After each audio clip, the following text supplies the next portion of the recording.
Hey guys, আমাৰ ইফালে মাৰামাৰি চলি আছে guys আমি আজি আছো পথাৰত এইফালে আমি যোৱা দেখিছে কিমান নিয়াত দিছে মানে কুৱলি গাইস আৰু এটা চাও খং কৰি কেনে ইফালে দাউৰি ফুৰে এই বস্তুটা কিহৰ কাৰণে খং কৰছ মাইনা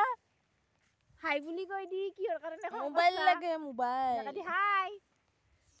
গাইস আমি ইয়াতে জিপি আছো এই কত লৰা ইক মই হুদলু কাক ভাল পাও তই কয় তোকে ভাল পাও হয় না কাক ভাল পাও তই এছনু গাইস আমি এতিয়া জুইটো পুৱাং ঠককে বহুত ঠাণ্ডা তাৰ মানে ইয়াতে জুই নাই কবা লাগিলি জুই অলপ নাই অকল ধহা আৰু ধহা কি বোলে মোকে বিয়া কৰিব যায় হুদে তাকে বিয়া কৰিব হয় না যায় হুদে তাকে বিয়া কৰিব কক যাবি গটাই বিয়া হম তোৰ লগে আমি